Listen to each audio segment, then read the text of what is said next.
Todo poder emana do povo. Esse é o conceito básico central das democracias, e muito belo na teoria. Já na prática, muitas vezes o que vemos é o oposto. Uma casta poderosa que age como um parasita, explorando o povo trabalhador, seu hospedeiro. Adaptando para a nossa realidade, portanto, o mais correto seria dizer que todo poder mama no povo. E como se faltassem exemplos para provar o ponto, o Congresso vai lá e resolve quase dobrar o fundo eleitoral. O fundão vai para quase 6 bilhões de reais.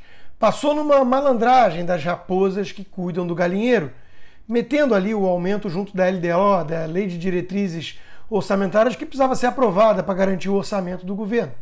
E depois impedindo a votação nominal do destaque que retiraria esse aumento escabroso. Durante alguns minutos, a narrativa de que deputados bolsonaristas tinham votado pelo aumento do fundão circulou pelas redes para espanto de todos que conhecem alguns desses nomes, como Bia Kicis, Paulo Eduardo Martins, Carla Zambelli e outros. Tudo foi logo esclarecido pelos textos, vídeos e provas que esses parlamentares apresentaram para constar seus votos contra a aberração. Mas ela já tinha passado. E agora cabe só ao presidente um eventual veto, com tudo que isso significa em termos de desgaste para Bolsonaro, que é mantido quase como uma espécie de refém do Centrão, que pode a qualquer momento decidir pela abertura de um dos vários processos de impeachment enviados pela oposição. Bolsonaro, ao receber a alta do hospital, deu uma breve entrevista e deu a entender que vai nessa linha. Sigo a minha consciência e sigo a economia e a gente vai buscar dar um bom final para isso daí, disse ele. Afinal de contas, eu já antecipo, 6 bilhões de reais para fundo eleitoral, pelo amor de Deus. 6 bilhões na mão do Tarcísio, o ministro da Infraestrutura, ele recapearia grande parte da malha rodoviária do Brasil. 6 bilhões na mão de Rogério Marinho, ministro do Desenvolvimento Regional, ele concluiria água para o Nordeste. Fechou o presidente. Bolsonaro culpou o deputado amazonense Marcelo Ramos pela manobra malandra que culminou no expressivo aumento do fundão. O Brasil não é para amadores, o Brasil cansa. Os donos do poder vivem insulados de qualquer crítica popular, fechados em suas bolhas, controlando um sistema político que garante esse poder aos caciques partidários.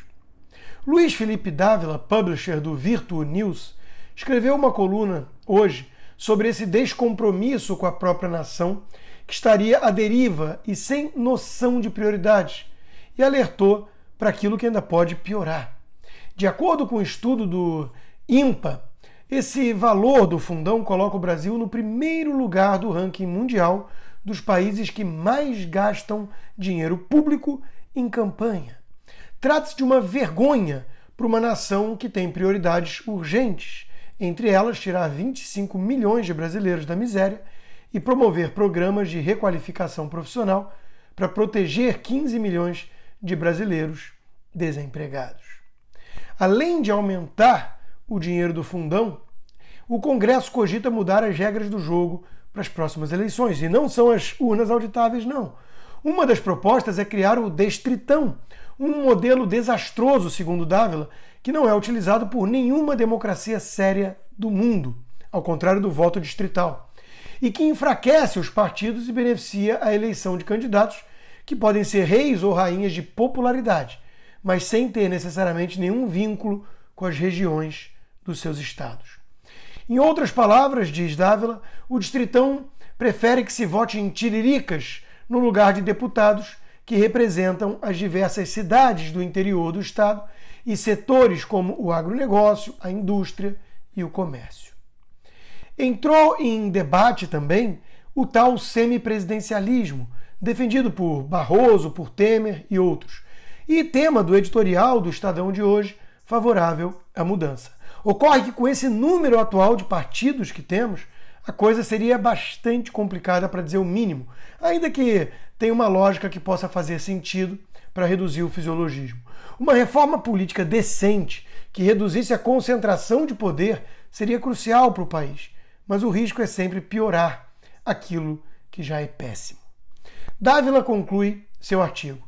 Esse é o triste retrato de um país à deriva que não tem noção das prioridades da nação e age de maneira oportunista para atender apenas aos interesses casuísticos dos partidos e do Congresso. O foco de prioridades deveria ser a aprovação das reformas estruturantes do Estado, entre elas a reforma administrativa, tributária, o combate aos privilégios e a criação de regras estáveis para oferecer segurança jurídica e respeito aos contratos para os investidores privados que desejam investir no país e ajudar o Brasil a retomar o crescimento sustentável da economia. O ministro Paulo Guedes concordaria com isso. E ele quer menos Brasília para termos mais Brasil. Encontra, porém, infinitos obstáculos no caminho político. Ao menos o governo federal faz a sua parte naquilo que lhe cabe, já que está difícil emplacar uma boa reforma administrativa, né? A Folha de São Paulo destaca hoje que a máquina federal teve enxugamento inédito de servidores com Bolsonaro. A despesa com servidores civis na ativa caiu pela primeira vez, pois o governo não repôs aqueles que se aposentaram na mesma proporção. É uma reforma administrativa por inércia, digamos, mas ainda é muito pouco. O Brasil precisa de uma mudança radical de mentalidade. O Estado precisa ser mais enxuto, com escopo bem menor e um poder mais descentralizado. O servidor público tem de servir ao povo, não o contrário. Estamos muito longe dessa realidade ainda, infelizmente.